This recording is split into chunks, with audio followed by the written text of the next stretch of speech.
The Lord. प्रभु के नाम से आप सबका स्वागत है इमान मिनिस्ट्रीज़ में। परमेश्वर को धन्यवाद देती हूँ, एक नया दिन हमारे जीवन में उसने जोड़ दिया है और फिर एक बार उसके वचन से सुनने के लिए और उसके वचन से सीखने के लिए प्रभु ने मौका हमें दिया। इसलिए आइए हम वचन को देखें। दूसरा शमूएल उसका 9वां अध्याय। दूसरा शमूएल उसका 9वां अध्याय। मैं वचन को पढ़ रही हूँ। दाऊद ने पूछा, क्या शाऊल के घराने में से कोई अब तक बचा है जिसको मैं योनातान के कारण प्रीति दिखाऊं? शाऊल के घराने का सीबा नाम एक कर्मचारी था। वो दाऊद के पास बुलाया गया और जब राजा ने उससे पूछा, क्या तू सीबा है? उससे कहा, हाँ, तेरा दास वही है। राजा ने पूछा, क्या शाऊल के घराने में से कोई अब तक बचा है जिसको मैं परमेश्वर की सी प्रीति दिखाऊं? सीबा ने राजा से कहा, हाँ, योनाथन का एक बेटा तो है जो लंगड़ा है। राजा ने उससे पूछा, वो कहाँ है? सीबा ने राजा से कहा, वो तो लोदबार नगर में अमीएल के पुत्र माकिर के घर में रहता है। तब राजा दाऊद ने दूत भेजकर उसको लोदबार से अमीएल के पुत्र माकिर के घर से बुलवा लिया। जब मफीबोशेत जो योनातान का पुत्र और शाऊल का पोता था दाऊद के पास आया तब मुंह के बल गिर के दंडवत किया। दाऊद ने कहा, हे मफीबोशेत। उसने कहा, तेरे दास को क्या आज्ञा?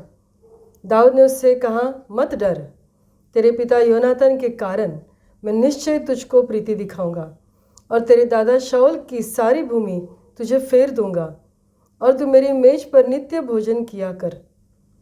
उसने दंडवत करके कहा, तेरा दास क्या है कि तू मुझ ऐसे मरे कुत्ते की ओर दृष्टि करे। तब राजा ने शाऊल के कर्मचारी सीबा को बुलवाकर उससे कहा, जो कुछ शाऊल और उसके समस्त घराने का था वो मैंने तेरे स्वामी के पोते को दे दिया है। अब से तू अपने बेटों और सेवकों समेत उसकी भूमि पर खेती करके उसकी उपज ले आया करना कि तेरे स्वामी के पोते को भोजन मिला करे। परंतु तेरे स्वामी का पोता मफीबोशेत मेरी मेज पर नित्य भोजन किया करेगा। और सीबा के तो 15 पुत्र और 20 सेवक थे।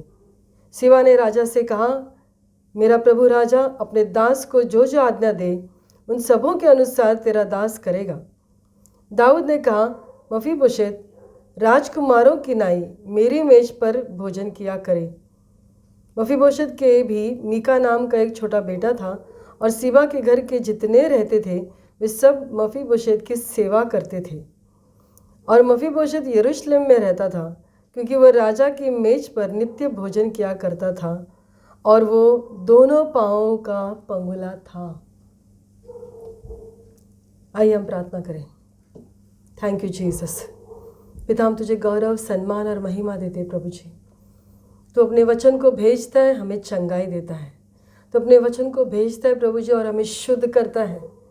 हालेलुया। हम तुझे गौरव देते प्रभु जी तेरे इस वचन के लिए, इस वचन के प्रकाशन के लिए मैं तुझे धन्यवाद देती प्रभु। जो कुछ आज हम कहेंगे प्रभु, जो कुछ सुनने वाले हैं उन सारों को तेरे हाथ में समर्पित कर दे प्रभु। तेरी महिमा हमारे जीवन से बहने दे और तेरा अनुग्रह जो तूने हम पर किया है उसे समझने के ज्ञान और बुद्धि तो हमें दे प्रभु। आशीष किया है इसे धन्यवाद।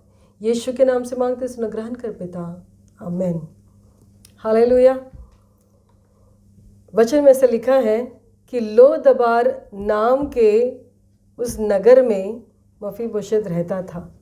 लोदबार का मतलब है बंजर ज़मीन, जहाँ पे कोई वचन नहीं, जहाँ पे कोई फसल नहीं, चरागाह नहीं, बंजर ज़मीन, शापित ज़मीन।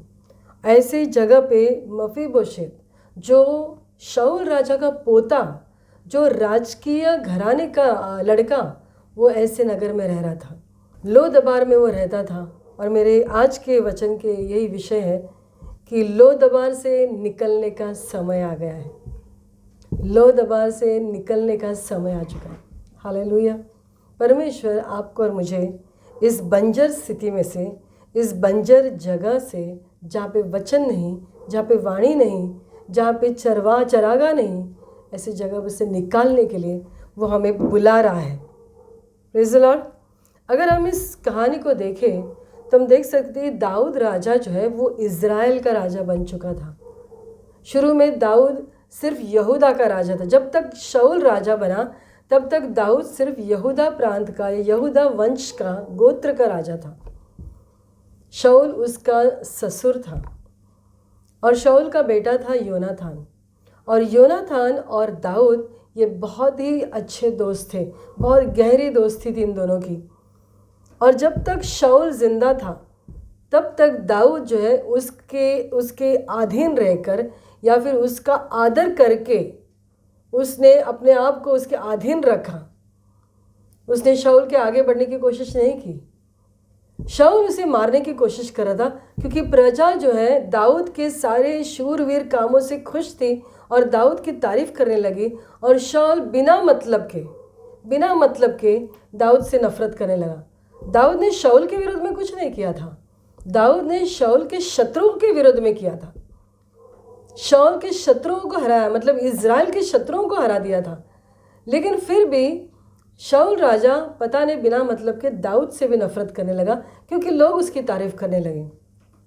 प्रियो, उस स्थिति में, ऐसे हालात में दाऊद ने अपने आप को शाऊल से ऊंचा करने के लिए कोई काम नहीं किया। उसने अपने आप को शाऊल के अधीन ही रखा। Praise the Lord. उसके ऊपर एक वाणी थी दाऊद के ऊपर जब वो छोटा बच्चा था कि तो राजा बनने वाला है, वो इज़राइल का राजा बनेगा, वो अगला राजा बनेगा। लेकिन फिर भी उसे पता था ये उसके ऊपर वो अभिषेक है, राज अभिषेक है। फिर भी उसने शाऊल को हटाकर अपने आप को राजा बनाने की कोशिश नहीं की। जब तक शाऊल राजा था उसने उसके अभिषेक का आदर किया क्योंकि इज़राइल का सबसे पहला राजा शाऊल था। और उसके अभिषेक का आदर करते हुए दाऊद उसके साथ में था। वो जब शाऊल के साथ चलता था और शाऊल के राज अधिकार के नीचे कार्य करा था तो एक मेमने की तरह, एक पूर्ण नम्रता के साथ उसकी सेवा वो कर रहा था। लेकिन जब शत्रु के विरुद्ध में लड़ने का समय आता तो एक सिंह के समान उठकर वो शत्रुओं पे हमला करके उन्हें हरा देता था। उसके अंदर एक मेमने का गुण और एक सिंह का गुण दोनों भी उसके अंदर थे। Hallelujah. The lion and the lamb, जैसे हमारे यीशु मसीह में वो गुण है। यीशु मसीह को कहा गया है कि वो एक मेमना भी है, वध किया हुआ मेमना भी है, और वो यहूदा का सिंह भी है। हालेलुया। और दाऊद में ये गुण थे और इसलिए परमेश्वर ने उसे उठाया और वो बलवान होते गया। और शाऊल और योनातान की मृत्यु के बाद में सारे 12 गोत्रों पे वो राज करने लगा और वो बहुत ही पावरफुल, सामर्थ्यशाली राजा था। उसके शत्रु उसके सामने डरते थे। परमेश्वर ने उसे हर चीज़ में, हर बात में सफल किया। Praise the Lord. और अब वो इन 12 गोत्रों की व्यवस्था लगा रहा है, सारे लोगों की व्यवस्था लगा रहा है और सब कुछ है, लेकिन कुछ तो उसे कमी है ऐसा लग रहा है। कुछ तो बात है जो उसे और करना है। और फिर उसे अपने शुरुआत याद आई, किस तरह से उसे शुरुआत की, किस तरह से वो भेड़ बकरी को चराने वाला था, चरवाहा था, और कैसे प्रभु ने उसे बुलाया और उसे योग्य बना दिया, उसे अभिषेक किया, और किस तरह से वो शाऊल के साथ कार्य करने लगा। उसे सारे वो बातें फ्लैशबैक के समान याद आने लगी। उसका सारा जो सफ़र था शुरू से लेके वो राजा बनने तक, वो उसे याद आने लगा। और उसे याद आया शाऊल राजा, जो शूरवीर और खूबसूरत और हैंडसम राजा था उसके समय में। उसे याद आया योनातान, जो उसका उत्तम दोस्त, अच्छी और गहरी दोस्ती रखी थी उसके साथ। और फिर उसे लगा कि मैंने योनातान के साथ एक वाचा बांधी थी, मैंने योनातान से एक वाचा बांधी थी। पुराने ज़माने में लोग वाचा बांधते थे और वाचा बांधकर उसे निभाते भी थे।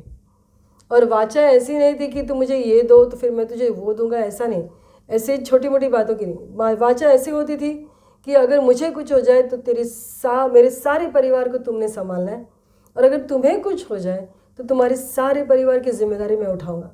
जब तक मैं ज़िंदा हूँ मैं करूँगा, कोई बहाना नहीं बनेगा और कोई मैं पीछे हटने वाला नहीं। लेकिन ये वाचा वो बांधते थे। Praise the Lord. और इस वाचा का आदर वो करते थे, उसे निभाते थे।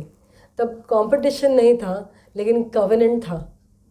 कवेनेंट का वो आदर करते थे, इस वाचा को वो आदर करते थे। Praise the Lord. और उसे वो वाचा याद आई, इसलिए 9वें अध्याय के पहले आयत में वो कहता है, क्या शाऊल के घराने में से कोई अब तक बचा है? प्रियो, एक बात आप याद रखें कि जब राजा सिंहासन पे या राजगद्दी पे चढ़ जाता तो वो एक प्रोटोकॉल है, वो एक प्रथा है कि उसके पहले जो राजा बना था उसे और उसके सारे वंश को ख़त्म कर देते, ताकि उस सिंहासन पे जो पहला राजा बना था उसमें से कोई उठकर उस सिंहासन को क्लेम ना करे या लड़े ना, उससे विरोध ना करे। अब जान लो कि दाऊद राजा बन चुका है और ऐसे में उसके पहले जो राजा बना था शाऊल, उसके फैमिली को वो ढूंढ रहा है या उसके पोते को या उसके बच्चों को वो ढूंढ रहा है। क्या शाऊल के घराने में से कोई बचा है? अगर इस सवाल यहीं पर रुक जाता तो वो एक खतरनाक सवाल हो जाता, क्योंकि इसका मतलब है कि शायद वो उसे मार कर अपने प्रतिस्पर्धी को ख़त्म करना चाहता है। लेकिन वो वहाँ पे रुकता नहीं, तो वो कहता है जिससे मैं योनातन के कारण प्रीति दिखाऊं। वो क्यों ढूंढ रहा था शाऊल के ख़ानदान के लोगों को या बचे हुए सारे वंशों को, ताकि वो उन पे दया कर सके, उनको प्यार दिखा सके। Praise the Lord. उसका उद्देश्य अच्छा था प्रियो, उसका उद्देश्य, जबकि वो राजा है, जबकि पूरा पावर उसके हाथ में है, अच्छा बुरा करने का सामर्थ्य उसमें था, फिर भी उसने अच्छा करना चुन लिया। और वो चाहता था कि योनातन के कारण जो वाचा मैंने उससे बांधी है, उसके कारण मैं उसके वंश को भी संभालूं, क्योंकि परमेश्वर मुझे इस स्थिति में, स्थान में रखा है कि ये मैं कर सकता हूँ। Praise the Lord. वो जानता था कि योनातन बचा नहीं, वो जानता था कि शाऊल राजा भी मर चुका है, लेकिन कोई तो होगा उनकी फैमिली में से जिन पे मैं दया कर सकूं। Praise the Lord, hallelujah.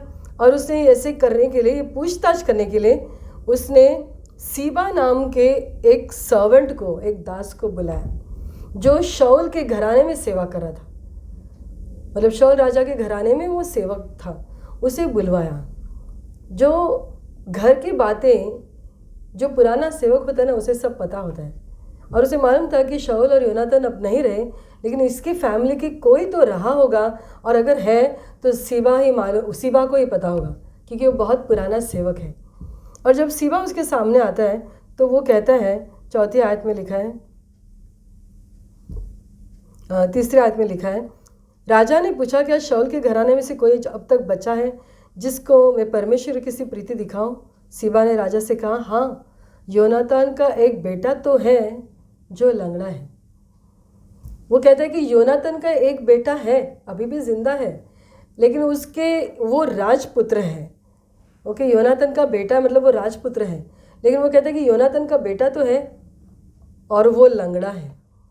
मतलब उसके राजकीय होने के बावजूद उसकी कमज़ोरी को भी वो जोड़ रहा है उसके साथ। Praise the Lord. वो कह रहा है कि वो राजा का बेटा तो है, लेकिन वो लंगड़ा है। कई बार हमें लोग ऐसे पहचानते हैं कि हाँ, वो ऐसे ऐसे व्यक्ति है, लेकिन उसमें ये गुण है, उसमें ये कमी है, उसमें ये कमज़ोरी है। हमारी पहचान जो है बदल गई है। यहाँ पे मफीबोशेत की पहचान बदल गई है। क्यों? क्योंकि वो लंगड़ा था। हमारी कमज़ोरी जो है कई बार हमारी पहचान को बदल देती है। लोग हमें अलग ढंग से पहचानते हैं। लोग हमें अपने नाम से कम और हमारी कमज़ोरी से ज़्यादा पहचानने लगते हैं। ये मफीबोशेत की स्थिति थी। और सीबा ने कहा कि वो है तो, लेकिन वो लंगड़ा है। राजा के महल में लंगड़े, लूले, गूंगे, बहरे लोगों को, कोड़ी लोगों को, इस तरह के किसी भी की तरह का विकलांग अगर है तो राजा के महल में उसे पेश करने की इजाज़त नहीं होती, उसे आने की इजाज़त नहीं होती।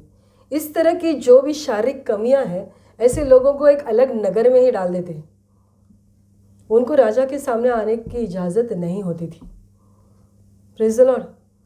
और इसलिए सीबा इस बात को दोहरा रहा है कि वो लंगड़ा है। वो है, लेकिन वो लंगड़ा है, तुम्हारे सामने नहीं आ पाएगा, नहीं आ सकता है। देखो, दूसरे शमूएल में अगर हम देखेंगे, दूसरे शमूएल 5:8 में हम देख सकते हैं कि उस दिन दाऊद ने कहा, जो कोई यबूसियों मारना चाहे उसे चाहिए कि नाले से होकर चढ़े, और अंधे और लंगड़े जिनसे दाऊद मन से घिन करता है उन्हें मारे। इससे ये कहावत चली कि अंधे और लंगड़े भवन में आने न पाएंगे। यहाँ पे एकदम क्लियर लिखा है कि दाऊद ऐसे अंधे लंगड़े लूले लोगों से नफरत करता था। उसे ऐसा लगता था कि ये किसी पाप का नतीजा है। ऐसा माना जाता था पुराने ज़माने में कि इसने कुछ किया है इसलिए ये ऐसा है। इसलिए हम यूहन्ना की किताब में देखते हैं कि जब यीशु मसीह के सामने उस अंधे को लाते हैं तो चेले उससे पूछते हैं कि ये ऐसा क्यों पैदा हुआ, इसने पाप किया है, इसके माँ बाप ने पाप किया है। क्योंकि वो उनकी सोच थी, वो उस तरह की उनका नियम था कि जो पाप करेगा वो इस तरह से शापित हो जाएगा। और इसीलिए सीबा ने जब वो बता दिया तो फिर भी, और दाऊद भी यहाँ पे लिखता है कि ऐसे लोगों से वो घिन करता है। लेकिन जब मफीबोशेत की बात आई तब दाऊद ने कहा कि उसे यहाँ लेकर आओ। वो कहाँ है? पहले सवालों से कहा वो कहाँ है? और वो कहाँ था? लोदबार नाम के इस नगर में, माकीर के घर में। लोदबार का मतलब मैंने बताया कि बंजर ज़मीन। लोदबार का मतलब है कि वहाँ पे कुछ भी अच्छा नहीं, शापित, कर्स्ड लैंड। वहाँ पे वचन नहीं। हम आत्मिक रीति से देखें तो वहाँ पे वचन नहीं है। ऐसी जगह पे मफीबोशेत, जिसका नाम का मतलब है शर्मनाक, लज्जित, ये लज्जित इंसान बंजर ज़मीन में जाकर छुपा है ताकि कोई उसे ढूंढ ना ले, कोई उसे देख ना ले। वो दूर होना चाहता था सब लोगों की नज़र से, क्योंकि वो अपने आप को इतना कम ही समझता था। और वो अपने आप को क्या समझता है, वो जब वो दाऊद के सामने आता है तब वो वहाँ पे साफ साफ कह देता है कि वो अपने आप को एक मरा हुआ कुत्ता समझ रहा है। एकदम मतलब जिसकी ज़रूरत किसी को नहीं है, जो उस पर नज़र नहीं करना चाहे, इस तरह से वो अपने आप को वहाँ पे बता रहा है। Praise the Lord. लेकिन क्या मफीबोशेत पैदाइशी लंगड़ा था? मफीबोशेत ऐसा नहीं था। जब वो पैदा हुआ तो दूसरे शमूएल 4:4 में लिखा है, दूसरा शमूएल 4:4, शाऊल के पुत्र योनातान के एक लंगड़ा बेटा था। जब इज़राइल से शाऊल और योनातान का समाचार आया तब वो 5 वर्ष का था।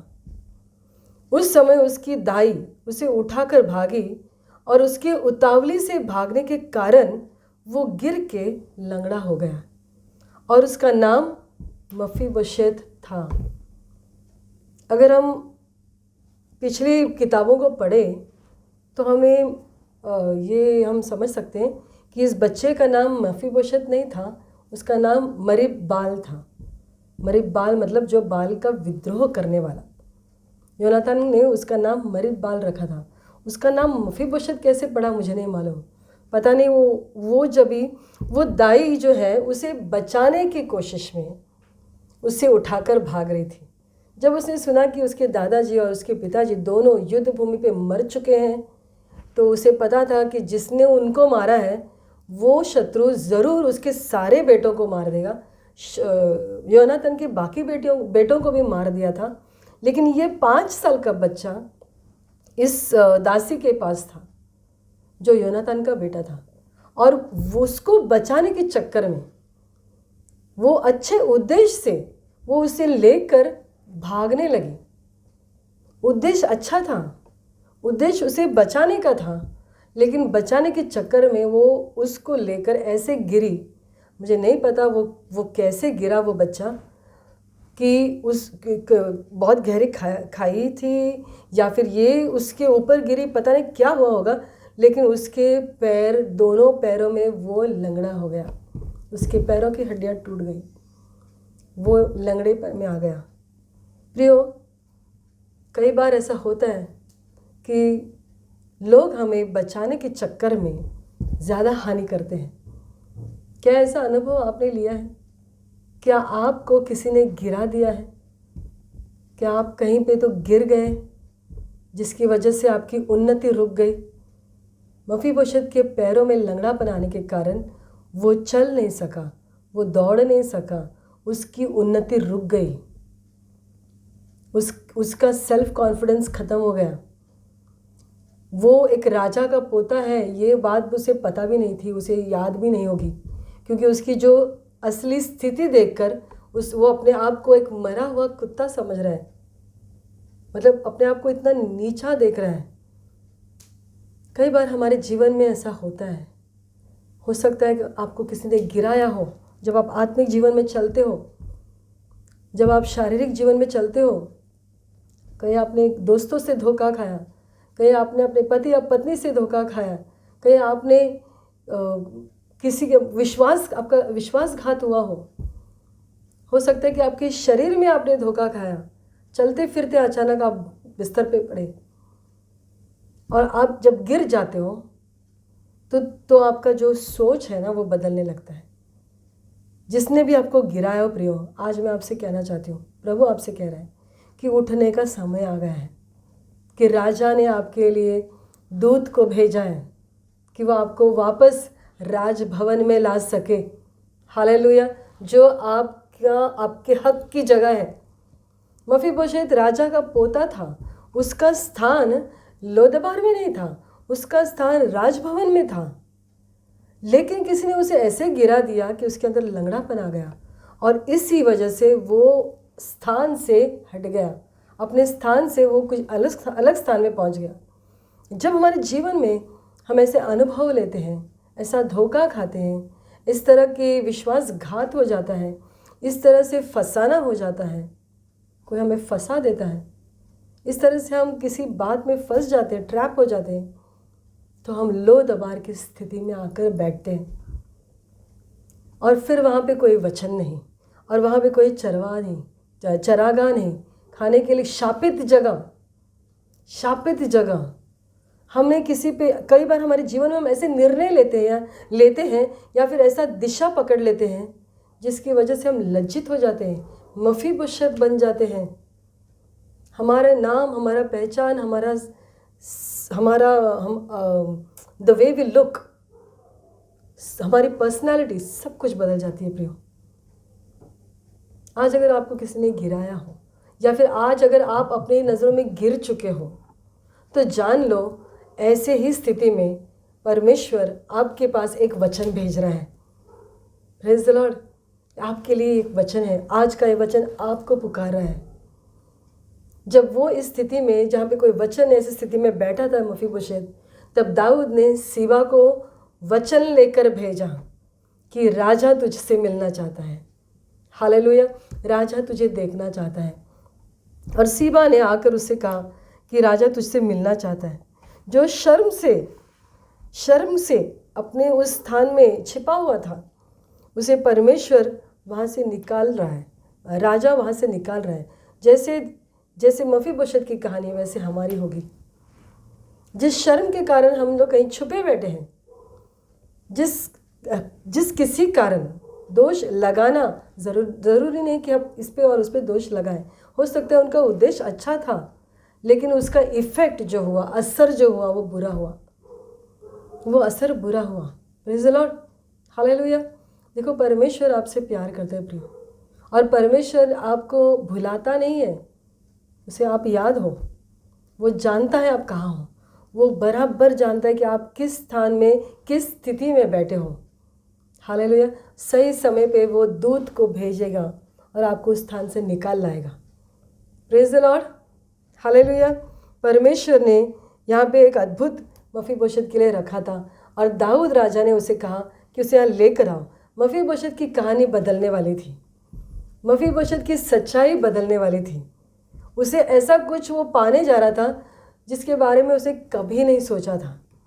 Praise the Lord. तुम ऐसा कुछ पाने जा रहे हो जो आज सुन रहे हैं, जिसके बारे में आपने सोचा नहीं। वचन में लिखा है कि आँखों ने नहीं देखा और कानों ने नहीं सुना और ना कभी किसी के दिल में आया। ऐसी बातें परमेश्वर ने उनके लिए रखे हैं जो उससे प्यार करते हैं। हालेलुया। क्यों राजा ने ये किया मफीबोशेत के लिए? क्योंकि योनातान के साथ उसने एक वाचा बांधी थी, उसने एक कवनेंट किया था कि मैं अगर ज़िंदा हूँ और मैं तुम्हारी फैमिली को, मैं तुम्हारे ख़ानदान को मैं संभालूंगा। और राजा ने अपने वादे को निभाया, दाऊद ने अपने वादे को निभाया। मफीबोशेत लायक नहीं था, योग्य नहीं था, लेकिन फिर भी राजा ने उस पर दया की। इसे अनुग्रह कहते हैं। हमारी योग्यता से बढ़कर जब होता है तो वो अनुग्रह है प्रियो। वो हमारी काबिलियत नहीं थी, लेकिन वो उसका अनुग्रह ही था। जो हमें यहाँ तक लेकर आया है। मफीबोशेत इस अनुग्रह का अनुभव लेने जा रहा है। Praise the Lord, hallelujah. परमेश्वर आपको ढूंढ निकालेगा। जिस किसी स्थिति में आप बैठे हो, लोदेबार में जाकर छुपे हो, परमेश्वर आपको ढूंढ निकालेगा। और सिर्फ ढूंढेगा नहीं तो आपको वो सारी चीज़ें, आपकी पहचान, आपका जो भी हक है वो आपको देने वाला है। Hallelujah, praise the Lord. देखिए, हम देखते हैं यहाँ पर कि दाऊद कहता है उसकी भजन संहिता में कि तेरी उपस्थिति से मैं कहाँ छुपूं, तेरी उपस्थिति से मैं कहाँ भागूं। Praise the Lord. मैं जहाँ भी जाऊँ, चाहे उस ऊपर से आसमान में चढ़ूँ या पाताल में जाऊँ, वहाँ पर भी तू है। परमेश्वर ने हमें घेरे रखा है प्रियो, परमेश्वर के अनुग्रह ने हमें घेरे रखा है। जब आदम ने गलती की तो आदम भी छुपा। ये मनुष्य स्वभाव है। जब हम गलत करते हैं या जब हम धोखा खाते हैं या फंस जाते हैं, कुछ बातें ऐसी होती है जो सही नहीं है, तो हम छुप जाते हैं, हम निराश हो जाते हैं, हम छुप जाते हैं, ठंडे पड़ जाते हैं। आदम भी अपने आप को छुपाने की कोशिश कर रहा था। परमेश्वर उसे ढूंढते हुए आया और उसे नाम लेकर पूछा, आदम तू कहाँ है। Praise the Lord. जब मनुष्य जाति परमेश्वर से दूर दूर दूर होने लगी, कम होने लगी, प्रभु के साथ एक रिश्ता जब टूट गया, परमेश्वर पिता के साथ जब मनुष्य का रिश्ता टूट गया, तब यीशु मसीह यहाँ पर आए ढूंढते हुए। हालेलुया। तेरे वचन में लिखा है कि मैं पापियों को ढूंढने और उनका उद्धार करने के लिए आया हूँ। वो ढूंढ कर उनका उद्धार करने के लिए वो आए। और आज पवित्र आत्मा, हालेलुया, आज पवित्र आत्मा आपको और मुझे ढूंढ रहा है। जो निराश हो रहे हैं, जो हताश हो रहे हैं, पवित्र आत्मा उन्हें पुकार रहे हैं। हालेलुया। पवित्र आत्मा हमें कन्विक्शन दे रहा है कि देख ये ऐसा कर, देख ये गलत है, ये सही है, सही में चलो। पवित्र आत्मा हमारा मार्गदर्शन कर रहा है। Praise the Lord. हमें ढूंढ कर बाहर निकाल रहा है कि प्रभु तुझसे प्यार करता है। और जब ये अपंग, ये विकलांग व्यक्ति राजा के सामने आया तो वो कहने लगा कि तेरा दास, वो कह रहा है कि राजा तेरा दास तेरे सामने है। Praise the Lord.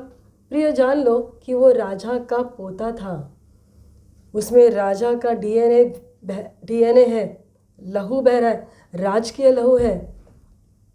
Praise the Lord. वो योनातान के जैसा शूरवीर योद्धा तो नहीं बन सका, ना ही वो शाऊल जैसे ऐसे ऊंचा और शाऊल जैसे खड़ा नहीं रह पा रहा था, लेकिन उसके अंदर राजा का डीएनए था। Praise the Lord. हो सकता है आप किसी की तरह दिखते नहीं हो, किसी की तरह सेवा नहीं कर पा रहे हो, किसी की तरह बात नहीं कर पा रहे हो, किसी की तरह गा नहीं पा रहे हो या बजा नहीं पा रहे हो, कोई बात नहीं, फिर भी राजा का डीएनए आप में है, इस बात को आप जान लो। और अगर राजा का लहू तुझ में बह रहा है तो वो सारी बातें जो तुम्हारे हक की है वो तुम्हें दिलवाएगा।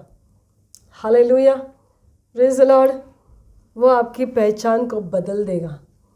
बंजर ज़मीन से निकाल करके वो फलदायी ज़मीन पर लाकर बिठा देगा। यहोवा मेरा चरवा है, मुझे कोई घटी नहीं। हालेलुया। वो हमें हरी चरागाह में चलाता है। वो देने वाला परमेश्वर, स्थान को बदलने वाला परमेश्वर। Praise the Lord. मैं लंगड़ा पैदा नहीं हुआ, मफीबोशेत लंगड़ा पैदा नहीं हुआ था। वो तो अच्छा भला पैदा होता जैसे कोई और बच्चा पैदा होता है। वो बहुत ही हेल्दी बच्चा था, लेकिन किसी और की गलती की वजह से उसके अंदर लंगड़ापन आया। उसने अपने आप को उस दासी के हाथ में सौंप दिया था, विश्वास से अपने आप को उसको पूर्ण रीति से उस पर उसने निर्भर था। और वो दासी ने भी अच्छे उद्देश्य से, उसको बचाने के उद्देश्य से उसे लेकर दौड़ रही थी, लेकिन जो भी बात हुई हो उसका असर बुरा हुआ। असर ये हुआ कि बच्चा लंगड़ा हो गया। वो पैदा वैसा नहीं हुआ था, लेकिन वो उसके कुछ सालों के बाद कुछ घटनाओं के कारण वो इस स्थिति में आकर फंस गया, लंगड़ेपन में आके फंस गया। हो सकता है तुम ऐसी स्थिति में कई सालों से फंसे होंगे, किसी कमज़ोरी में या किसी पाप में या निराशा में, या कई सालों से, कई दिनों से अब आंसू बहा रहे होंगे। लेकिन प्रिय, जान लो राजा आपको बुला रहा है। हालेलुया। परमेश्वर आपको बुला रहा है, राजा आपको पुकार रहा है। Praise the Lord. हालेलुया। और अब दाऊद पूरा इज़राइल पर राज कर रहा है। लेकिन फिर भी वो मफीबोशेत को योनातन को याद कर रहा है। वो बहुत सामर्थ्यशाली था, फिर भी उसने योनातन के घराने पे योनातन से जो वाचा बांधी थी उसे पूरा करने के लिए उतावला हो रहा है। वो भुला नहीं देता है उस बात को, लेकिन वो अपने वादे को निभा रहा है। Praise the Lord.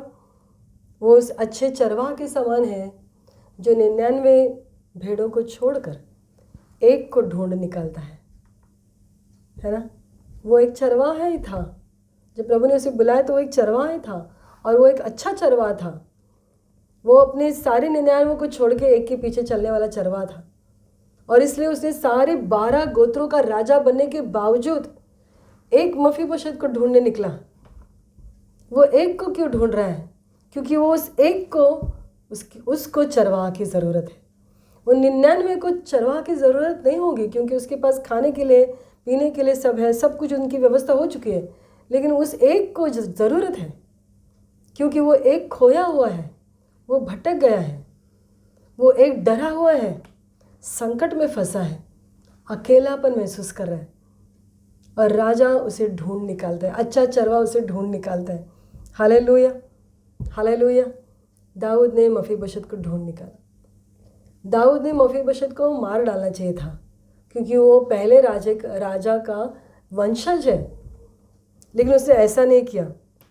लेकिन उसने उस पर दया दिखाई, और सिर्फ दया ही नहीं दिखाई, लेकिन उसने उसे पूर्ण रीति से पुनः स्थापित कर दिया। पूर्ण रीति से पुनः स्थापित कर दिया। मतलब जो लोदबार में था, कंगाली में था, उसे अचानक ज़मींदार बनाया। जिसके पास कुछ भी नहीं था, अचानक उसे धनवान बना दिया। जितनी भी शाऊल की ज़मीन है, वहाँ पे लिखा है कि जितनी भी शाऊल की ज़मीन है वो सब मैं तुझे लौटा दूंगा। Praise the Lord. कोई और होता तो सोचता कि इतना इसको दे तो करेगा क्या, ये तो लंगड़ा है, ये क्या कर सकते हैं। अगर मैं उसको ना भी दूँ तो ये मुझसे लड़ भी नहीं पाएगा, ये उसे छीन भी नहीं पाएगा। लेकिन दाऊद ने ऐसा नहीं किया। दाऊद ने कहा जो तेरे हक का है वो तुझे मैं दूंगा, दिलवाऊंगा। Praise the Lord. जो आपके हक का है वो परमेश्वर आज आपको दिलवाने पे है। प्रिय, लेने की स्थिति में आ जाओ। अपनी कमज़ोरी को मत देखो। हमारे भूतकाल में क्या हुआ उसे हम बदल नहीं सकते प्रिय, लेकिन हमारे भविष्य को किस तरह से संवारना है, इसके लिए हम परमेश्वर के अधीन हो सकते हैं। और परमेश्वर हमारे भविष्य काल को सुंदर बनाएगा, अद्भुत बना देगा। Praise the Lord. भरपूर कर देगा। एक ही झटके में गरीबी से धनवानता में जो छुपा हुआ था उसे एक पहचान मिली। जो डर के छुप गया था, जो अपने शर्म में भीगा, ऐसा शर्म में डूबा हुआ था, उसे वहाँ से उठाकर राजा ने एक पहचान दी, उसे अपने महल में स्थान दिया। उसने जो नियम बनाया था कि लंगड़े लूले यहाँ पे नहीं आएंगे, उस नियम को तोड़ दिया मफीबोशेत के कारण और योनातान से बंधी हुई वाचा के कारण। हालेलुया। जो लाचारी में था, मजबूर और लाचार ऐसा मफीबोशेत, उसे राजा ने एक क्या कहते हैं, मालिक बना दिया। और सीबा और उसके सारे बेटों को और उसके सारे नौकरों को मफीबोशेत के नौकर बनना पड़ा। वो उनके नौकर थे, वो सब करते थे, वो उनकी देखभाल करते थे, ऐसा नहीं कि वो नहीं कर रहे थे। लेकिन अब ऑफिशियली वो नौकर थे, नौकर बन गए। और जो कुछ भी खेतीबाड़ी करनी है, सीबा को क्लियर इंस्ट्रक्शन था दाऊद राजा से कि इसकी जो भी ज़मीन है उस ज़मीन पे खेतीबाड़ी आपको करना है, और जो भी फल, जो भी उपज आएगी वो सारा का सारा मफीबोशेत को देना है।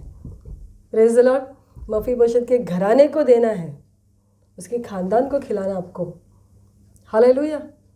एक ही पल में उसको इस तरह से ऊंचा कर दिया कि उसकी पूरी पहचान बदल गई। तुम्हारी स्थिति से तुम्हारी पहचान नहीं बनती है। हालेलुया। परमेश्वर के अनुग्रह से हमारी पहचान बनती है प्रियो। Praise the Lord. और एक ही पल में राजा ने उसे फिर एक बार एक नया जीवन जैसे दान दिया। हालेलुया।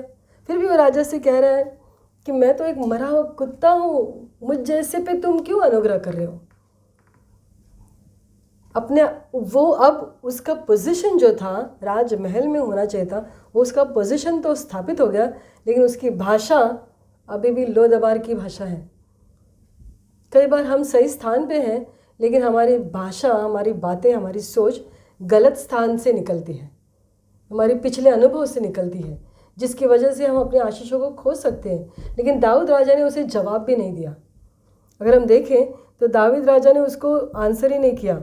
9वें अध्याय में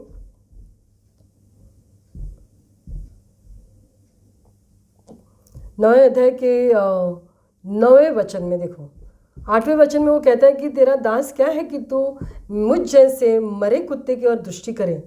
लेकिन दाऊद ने उसे जवाब में कुछ भी नहीं कहा। दाऊद ने सीधा पलट के सीबा से कहा कि तुम्हें ऐसा ऐसा ऐसा ऐसा करना है और उसकी सेवा करना है, उसके लिए सारा जो कुछ है उसको लाके देना है।